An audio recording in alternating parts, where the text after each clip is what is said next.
Stephen Paul Jobs was born February 24th, 1955. Many people know Steve Jobs as the mind that created Apple Incorporated. This is true. There are many other contributing factors that led Steve Jobs to being CEO of Apple. He went through many obstacles, not only as a child, but an adult as well. Jobs was a creative mind from the time that he was in school to creating Apple and later becoming the CEO of a multi-billion-dollar company. Where did his creative mind come from? His birth parents gave him up for adoption, which makes Jobs' story even more interesting. His adopted father, Paul Jobs, was a Coast Guard veteran, and his adopted mother, Claire Jobs, worked as an accountant. Growing up, Jobs and his father would work on electronics in their garage. This hobby instilled Jobs with confidence, mechanical prowess, and tenacity. As a student in middle school, Jobs had a difficult time motivating himself to do work. Even his teachers had problems with him. Although he did not want to do all the work in class or at home, he tested very well. So well that the school administrators wanted to have him skip ahead to high school, which his parents declined.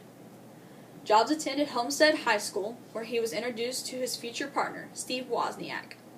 After he graduated, he enrolled in Reed College. After 6 months at Reed College, Jobs dropped out. For the next 18 months, he sat in on creative classes, one of them being calligraphy, which sparked his interest in typography.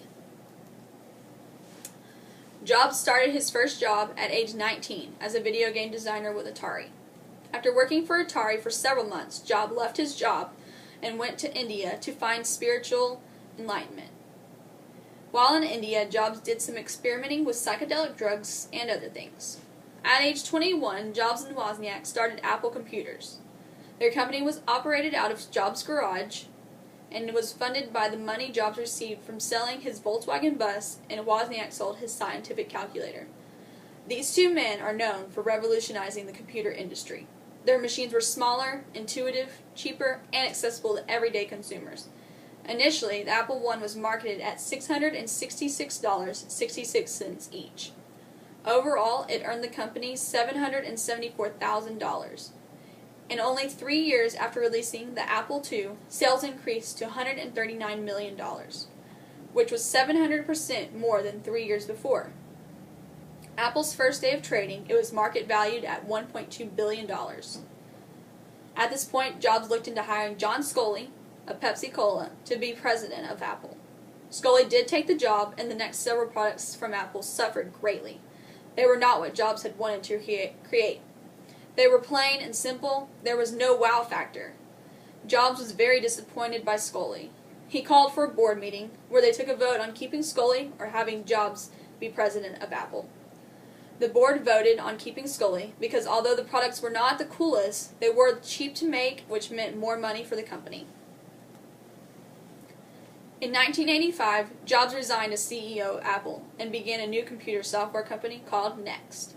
During Jobs' time away from Apple, he married Laureen Powell on March 18, 1991. They lived with their 3 children in Palo Alto, California. Jobs also purchased an animation company from George Lucas. This company is now known as Pixar Animation Studios. Eventually, Next was bought out by Apple for $429 million in 1997, only to have Jobs return as CEO of Apple Incorporated. After returning to Apple, Jobs altered stock options, began a new management team, and a self-imposed annual salary of $1 a year. Apple then released the iMac, which brought the company back to the top of technology. In 2012, Apple hit a record high at a market value of $624 billion. In 2003, Jobs discovered that he had a rare form of pancreatic cancer. The cancer was operable, but Jobs wanted to try and change his diet before operating.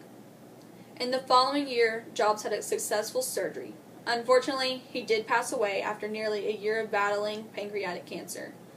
Stephen Paul Jobs passed away October 5, 2011. He was nearly 56 years old. It is clear that Apple is and will remain the #1 technology company in the world. Apple's success proves that it does not matter where you come from, what you did, or what you're expected to be. An idea in your brain could be the next revolutionary thing. Apple continues to invent new ideas and revolutionize the technology world. There is no cap on what this company is going to accomplish. And to think, it all began in a garage.